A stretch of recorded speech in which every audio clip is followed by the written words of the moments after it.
सतगुरुदेव की जय। सर्वसंग से प्रार्थना है। सत्संग प्रारंभ हो रहा है। कृपया सत्संग स्थल पर शांतिपूर्वक विराजमान होकर के श्रद्धा से सत्संग सुने। परमेश्वर की प्यारी आत्माओं से पुनर्निवेदन है, सत्संग प्रारंभ हो रहा है। कृपया सत्संग स्थल पर शांतिपूर्वक विराजमान होकर के श्रद्धा से सत्संग सुने। परमपिता परमात्मा ने मानव जीवन किस लिए प्रदान किया,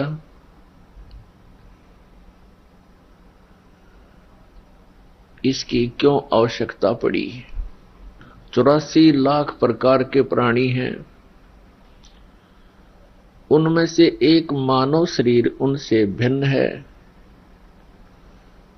तो मानव शरीर भिन्न है तो इसका काम भी भिन्न है, इसका कार्य भी विशेष है।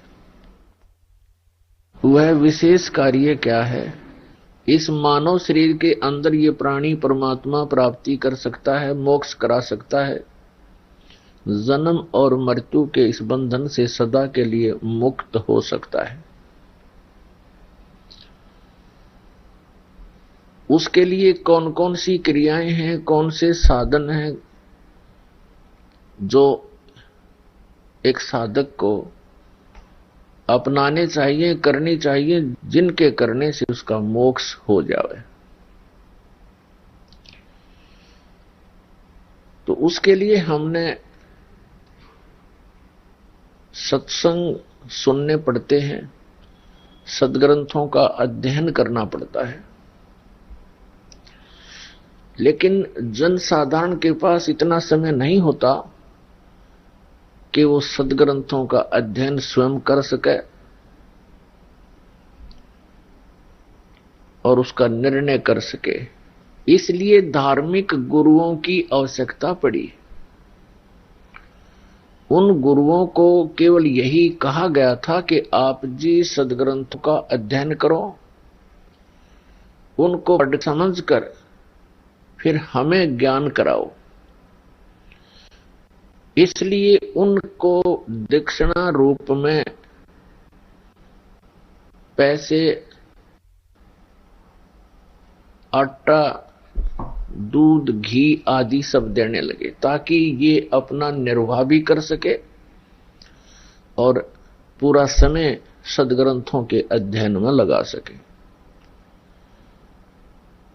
तो जितने भी गुरुजन थे उनको जनसाधारण यही समझता था कि इन्होंने परमात्मा को जान लिया है और सदग्रंथों का अध्ययन कर चुके हैं। जब वो प्रवचन करते थे सदग्रंथों का ही प्रमाण दिया करते थे। तो इस दास ने प्रत्येक पवित्र धर्म के सदग्रंथों को पढ़ा, देखा। सतगुरु की कृपा हुई, जिस कारण से दास को प्रत्येक पवित्र धर्म के पवित्र सदग्रंथों को ठीक ठीक जानने का अवसर मिला। उनको ठीक ठीक जाना। उसके पश्चात इस दास ने जो सत्संग किए, तो इस दास के सत्संगों से ये तो सिद्ध हो चुका है कि कबीर इज गॉड।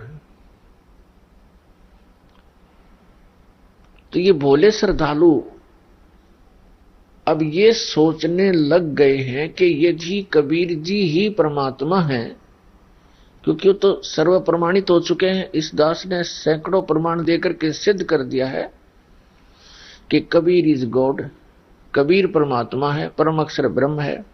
ये काशी में जुलाहा धानक रूप में 120 वर्ष रहकर सह शरीर आए थे, सह शरीर चले गए। सब वेदों से प्रमाण कर दिया।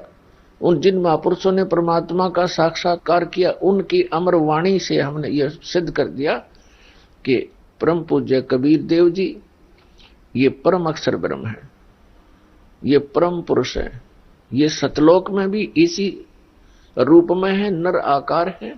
वहां इनके शरीर की शोभा बहुत अत्यधिक है, वहां बहुत प्रकाश है। यहां जब वही परमात्मा आते हैं ज्ञान देने के लिए, क्योंकि यथार्थ ज्ञान परमात्मा ही दे सकते हैं। तो उस समय ये अपने शरीर का जो तेज है हल्का कर लेते हैं, नॉर्मल बना लेते हैं। इसी को समर्थ कहते हैं। जैसे एक कक्ष के अंदर 3-4 ट्यूब जग रही हो, कोई 100 की, कोई 200 की, कोई 500 की, कोई 1000 की, और एक उसमें 0 वाट का भी होता है, तो बाकियों को ऑफ करके 0 का जगा लिया, बस आवश्यक प्रकाश उससे उपलब्ध है। ऐसे ही परमात्मा अपने शरीर को ऐसे कर लेते हैं। तो अब ये भोले श्रद्धालु ये समझने लगे हैं कि यदि कबीर जी ही परमात्मा है तो कबीर पंथ तो बहुत पुराना है। तो वो जाते हैं उन पुराने आश्रमों में, या अन्य कबीर पंथी जो घनी चटपट बातें करता है वहां जाते हैं कि उनके पास फिर यथार्थ मार्ग होगा। इस रामपाल दास को तो ये समझते हैं ये तो अभी लगा है, और वहां बहुत पुराना आश्रम है, बहुत पुराने संत परंपराएं हैं, महंत परंपराएं हैं। तो ये भी उन भोले श्रद्धालुओं की भूल और दुर्भाग्य होगा कि जो उनका जाकर फंस जाएंगे। वो तो वही सतिथि होगी, आसमान से गिरे और खजूर में अटक गए। इसलिए ये दास चाहता है कि अब इन कबीर पंथियों का झाड़ा ले लूं। दास ने तो झाड़ा ले चुका है, इनका सब तलाशी ले चुका है, इनके पास क्या है, आपके रूबरू करना शेष रह रहा था। अब ये आपके रूबरू कर रहा हूं ताकि आप फिर खजूर पर ना अटके, वहां ना चले जावें उन तत्वज्ञानहीन प्राणियों के पास। इसलिए दास का उद्देश्य कोई किसी की निंदा करना नहीं, एक महापरोपकार का कार्य है। जैसे एक बार किसी ने 500 के नोट नकली छाप कर जनता में भेज दिए, सरकार को पता लगा, ओरिजिनल एंड डुप्लीकेट दोनों को साथ साथ रखकर दिखाया, तो सरकार आलोचना नहीं कर रही थी, एक महापरोपकार कर रही थी जो अनिवार्य था उस समय करना। नहीं तो गरीब आदमी सारा दिन में 100 रुपये कमावे, 500 रुपये 2 दिन में 4 दिन में, और वो ठग के ठगा जाता, कितनी हानि होती उसको, भूखे मरते उसके बच्चे। तो इसी प्रकार जो आपको मनुष्य जीवन की हानि हो रही है इसकी आपको जानकारी नहीं है, इस दास को जानकारी होगी। इसलिए जो इन महापुरुषों ने अनुभव लिखा बोला है वो दिखा रहा हूं, और अपने ISI मार्ग के जो सदग्रंथ हैं उनसे तुलना कर रहा हूं। बस दास का तो इतना काम है। अब यदि कोई कहे कि हमारी भावनाओं को ठेस पहुंचाई जा रही है, यदि आपकी भावनाओं को ठेस मानते हो तो ये समझो कि ये ठेस तो उन्होंने पहुंचा रखे जिन्होंने गलत ज्ञान दे रखे आपको। अब जैसे दास ने पवित्र हिंदू धर्म के सदग्रंथों को आपके रूबरू किया है, जिसमें पवित्र पुराण, पवित्र वेद, पवित्र श्रीमद् भगवत गीता, और कोई ये कहे कि हमारी धार्मिक भावनाओं को ठेस पहुंचाई है फिर मां विष्णु महेश को नासवान बता के, दास ने नहीं पहुंचाई वह ठेस, वह तो वेद व्यास जी ने पहुंचा रखी है आपके, और उसी ने लिख रखी है, दास ने पढ़ के सुनाई है, दैट्स ऑल। इसी प्रकार कबीर सागर के अंदर जो भी लिखा है कबीर वाणी में, ये धर्मदास जी ने लिखा है, परमेश्वर ने बोला है, और वो दास आपके सामने खोला है। और इन डुप्लीकेट जो इनका उससे नहीं ज्ञान मिलता, कबीर सागर से, कबीर साहिब की महिमा से, कबीर साहिब की वाणी से जिसका ज्ञान मेल नहीं खाता है तो वो डुप्लीकेट संत है, उससे पीछा छुटवा लेना, इतनी सी बात है। और फिर भी आप समझते हो कि नहीं हमारे गुरुजी बिल्कुल ठीक है, तो नो प्रॉब्लम, किसी पे प्रेशर नहीं, दास का कर्तव्य बन गया है। परमात्मा ने इस दास को ऐसी सेवा दी है कि जो कबीर परमात्मा खरी खरी कहा करते थे आज दास को सेवा मिली है। और खरी खरी कहते हैं तो संत कहावत सो, जेता मीठा बोलवा तेता संत नहीं हुए। तो प्रसंग चल रहा है कि कबीर पंथियों का नंबर आ रहा है। कबीर पंथ के अंदर विशेषकर एक दामा खेड़ा के अंदर महंत परंपरा है। आदरणीय धर्मदास साहिब जी के वो वंशज हैं। परम पूज्य कबीर परमेश्वर जी ने आदरणीय धर्मदास साहिब जी को, जो एक सेठ थे, लाला जी वैश्य थे, उनको एक वरदान दे दिया था। क्योंकि धर्मदास जी बहुत चिंतित हो गए थे, क्योंकि उनका एक ही पुत्र था, वही नालायक हो गया था। भगवान की भक्ति, कबीर साहिब के मार्ग को उसने स्वीकार नहीं किया था। वो बहुत चिंतित हो गया था, कब मेरा क्या होगा, ऐसा कुपूत पैदा हो गया मेरे घर पे। इस चिंता में वो बहुत ज्यादा दुखी था, चिंतित था। परमात्मा ने उसकी चिंता का निवारण करने के लिए कहा था, धर्मदास चिंतित मत हो, तेरे घर पे मैं और अपनी अच्छी आत्मा भेजूंगा। अब उस समय धर्मदास साहिब जी की आयु 86 वर्ष की हो चुकी थी। ये भी उसके गले नहीं उतर रही थी बात। आदरणीय धर्मदास साहिब जी के 86 वर्ष की उम्र में हम दोनों बूढ़े हो गए, पत्नी भी और मैं भी, अब कैसे होगा। तब परमात्मा ने वो आत्मा सतलोक से लाकर प्रकट कर दी उसके आंगन में कि धर्मदास चिंता मत करे, 10वें महीने ये बालक आओगा तेरे घर पर। और फिर साथ में परमात्मा ने उसका दृढ़ विश्वास कराने के लिए कहा था कि तू चिंता ना कर, इस कलयुग में तेरी 42 पीढ़ी तक वंश चलेगा। और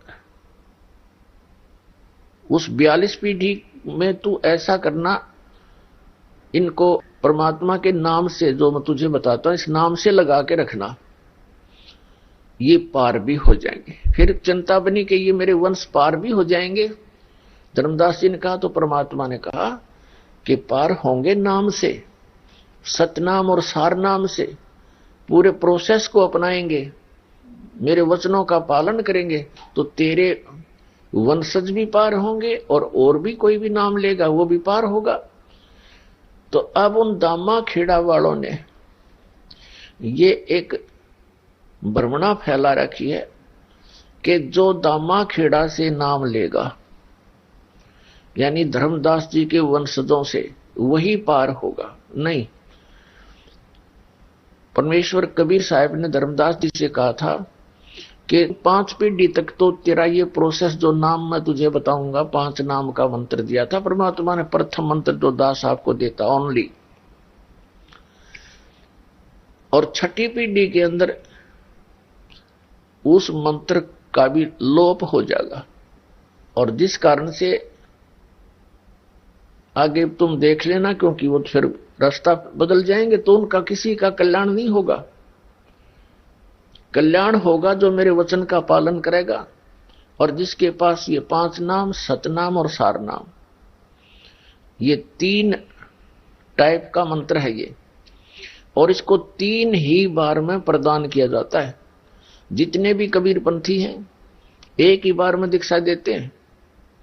और इस दास ने कबीर सागर तो पढ़ा बाद में, और मेरे परमात्मा ने पहले से ही मुझे ये प्रोसेस बता दिया था कि ऐसे ऐसे करके ये दीक्षा देनी होती है। सन 1994 से दास दान कर रहा नाम, और 1994 से दास के शिष्य लाखों की संख्या में हैं।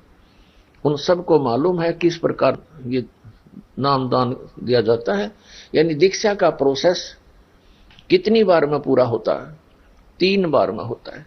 प्रथम बार में केवल प्रथम सत्र का वो 5 नाम का मंत्र दिया जाता है। ये 5 नाम वो नहीं है ज्योति निरंजन निरंकार ओंकार आदि, नहीं, ये परमात्मा ने दे रखे हैं। करने नो दीदार महल में प्यारा है, इस शब्द के अंदर वो 5 नाम हैं जो गणेश जी के, सावित्री ब्रह्मा जी के, और विष्णु लक्ष्मी जी के, पार्वती और शिव जी के, और दुर्गा के।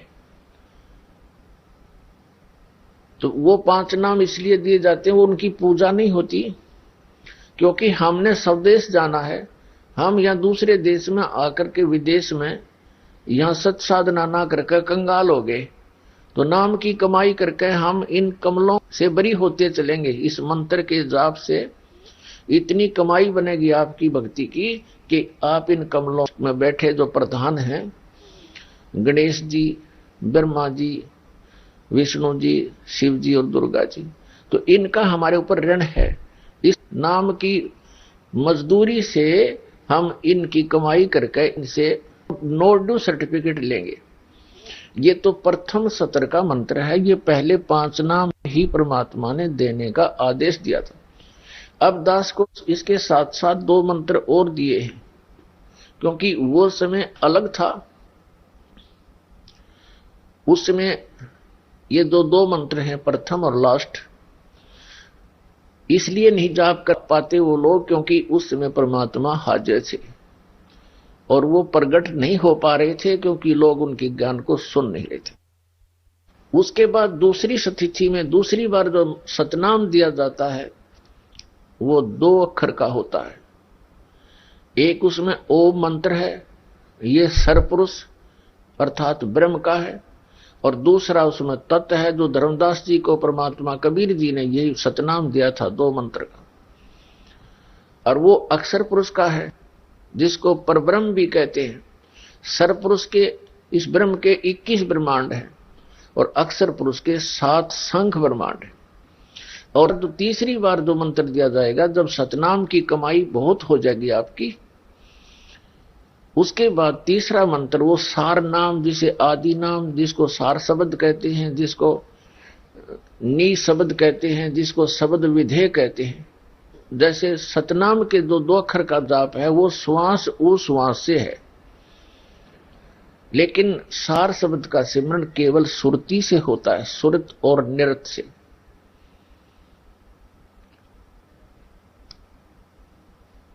अब जैसे कबीर परमात्मा जी सह शरीर थे और धर्मदास जी से कहा था कि मैं विदेही हूं, धर्मदास जी ने कहा था कि आप दिख देही और कहो विदेही, तब परमात्मा ने कहा था ये मेरी अलौकिक देही है, ये शरीर है अलौकिक है, इसको विधेय कहते हैं। तो इसी प्रकार जो सार शब्द है उसको विधेय शब्द भी कहते हैं। वो अन्य मंत्रों से अलौकिक है वो भी शब्द अक्षर में है, लेकिन जहां परमात्मा ने कहा कि जो 52 अक्षरों में लेख हैं वो संस्कृत भाषा के, और संस्कृत भाषा के अंदर कौन कौन से सदग्रंथ लिपिबद्ध थे? 4 वेद, पवित्र श्रीमद् भगवद गीता, पवित्र 18 पुराण, और ये उपनिषद ऋषियों के अनुभव अपने, ये सभी 52 अक्षरों वाले ही लेख में लिपिबद्ध थे। तो परमात्मा ने कहा था ये जो मंत्र मैं आपको दे रहा हूं ये इन 52 अक्षरों वाले इन लेखों में नहीं है, इनसे बाहर है। उसके लिए परमेश्वर कबीर जी ने जब आदरणीय गरीबदास साहिब जी को सतलोक दिखाया, वहां अपना स्वरूप दिखाया, वहां की सब व्यवस्था दिखाई, उनको वापस छोड़ा, तब परमेश्वर कबीर साहिब जी ने कहा था आदरणीय गरीबदास साहिब जी को कि सोहम शब्द हम जग में लाए और सार शब्द हमने गुप्त छिपाए। अब सोहम शब्द तो हमने शंकर को भी दिया, कबीर साहब कहते हैं शंकर जी को दिया, हम बैरागी ब्रह्म पद सन्यासी महादेव, और सोहम मंत्र दिया शिव जी को, वो करे हमारी सेव। अब उस सोहम मंत्र को भगवान शिव के उस कमल को खोलने के लिए, हृदय कमल को, ये जाप किया जाता है, तो वो हमें उससे बरी करता है। फिर यही मंत्र आगे, क्योंकि एक औषधि होती है, उस औषधि को 4-5 जड़ियों में मिलाकर के कोई औषधि तैयार की जाती है, एक जड़ी होती है, तो वो जड़ी उसमें कुछ अन्य गुण रखती है। जब उसको किसी 2 में मिलाकर प्रयोग किया जाता है वो अन्य गुण पैदा करती है और लाभ देती है, और सिंगल प्रयोग की जाती है तो उसका अन्य लाभ होता है। तो ऐसे सतनाम के अंदर 2 अक्षर हैं, एक ओम है, एक तत् है, सांकेतिक है। जिन पुण्यात्माओं को सत्य नाम प्राप्त है, सच्चा नाम, तो उनको मालूम है कौन कौन से अक्षर हैं। और तीसरा वो सार शब्द है, सार नाम है, आदि नाम है, वो भी जिनको प्राप्त हो चुका है उनको मालूम है। अब ये कहते हैं वो कहने में नहीं आता, वो तो बोलने में नहीं आता, ये भाव है सिमरण का। सिमरण के समय वो अकय शब्द है, वो बोलना नहीं होता। ये नीम हकीम कबीरपंथी मारे सट्टे के नाम की कमाई की कोई आवश्यकता नहीं। तो पहले अब ये कंसेप्ट क्लियर करते हैं कि ये कहां प्रमाण है कि 3 बार में दीक्षा पूरी होनी चाहिए। ये पवित्र कबीर सागर के अंदर अमर मूल नामक एक चैप्टर है, उसके 265 पृष्ठ पर लिखा है।